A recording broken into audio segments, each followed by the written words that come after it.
For more on the investigation and what is next, let's turn it over to aviation expert Kit Darby, who joins us from Atlanta. So, Kit, what do you make of all this confusion and contradictory information? The Malaysians are saying, yes, we found more debris and we believe they're from MH370. The French are saying, not so fast. Well, I believe the French are being very exact, and I'm certain that that's warranted from their point of view as investigators. The rest of us, the public, the families, are all looking for any shred of information available. It looks highly likely that this particular part, obviously from a 777, there have only been 5 crashes, none of them in this ocean other than MH370. So probably, almost 100%, but not to an investigator's satisfaction. So I'm going with, I believe this is the part from the plane. Other debris is likely.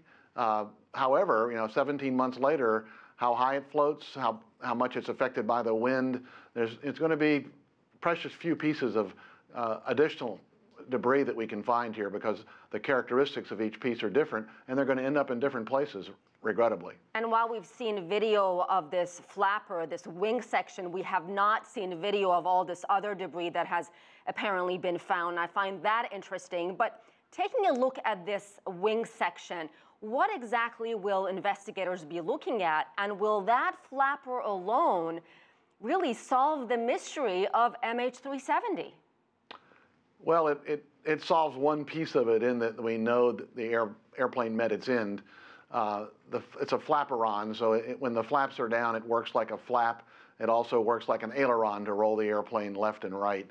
How it was separated from the airplane, the stress marks and things that took this piece off the plane, will tell us a little bit about the configuration of the airplane, perhaps its speed, a clue or two. But this is a 1,000-piece puzzle of which we have just one piece.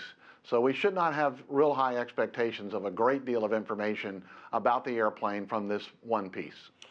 And what do you make of the fact that this has been a multinational effort? You have United States, China, France, Malaysia, Australia. They're all involved. Do you think that has been helpful in this investigation, or perhaps too many cooks in the kitchen?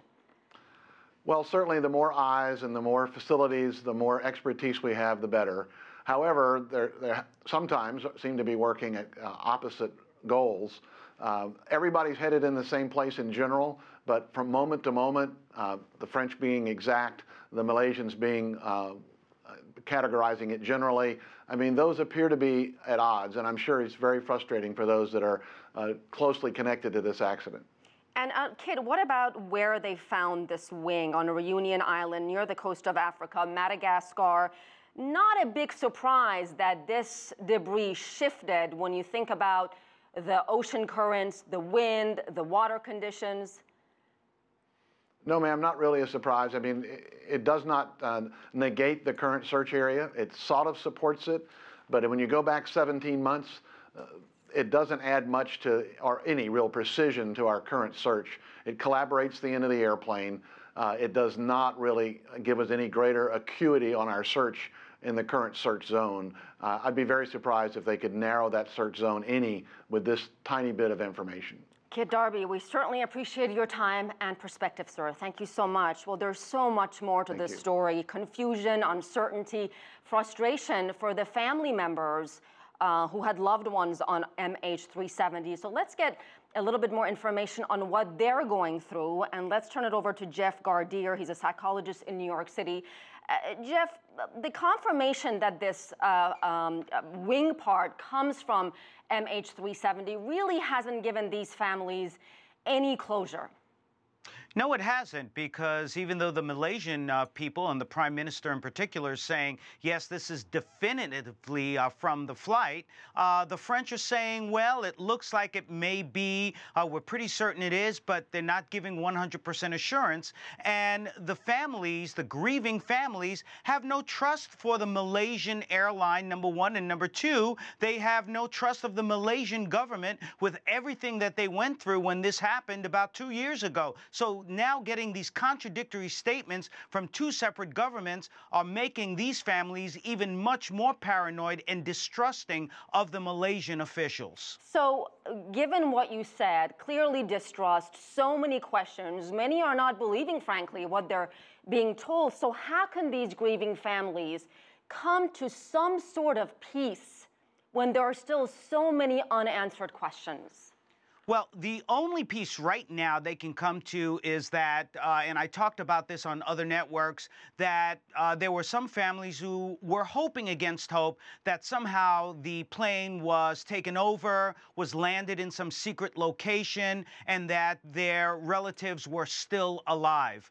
Now it's pretty apparent that that is not happening. That is not what happened, and most likely that these folks are now dead. So at least now they can come to some closure with that. They can actually have some real grieving. The other part of it, and we've heard from the families, the grieving families, they want some sort of evidence. They want some parts of the body or some remains so that they can have a proper burial. And until that happens, until they know 100% that this is actually part of the plane and other pieces of the plane will be found. And let me add one last thing, what the families are saying. They want to know why this plane ended up in the Indian Ocean. If it was some sort of a dastardly plot, if it was some sort of terrorism, if it was perhaps a pilot who had a mental health issue. So this is doing nothing more than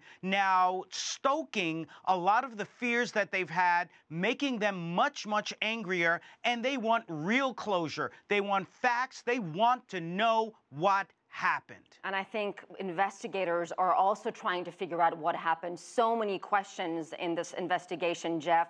Explain to us very quickly the process of grief these grieving families are going through. Initially, when you find out a plane is missing and your loved one is there, perhaps complete shock, utter disbelief, then pain, and now so much frustration and anger. Sort of walk us through the process of what these families perhaps could be going through. Well, you're absolutely correct. Those were the steps and the proper steps of grieving that they go through as they start getting to that closure.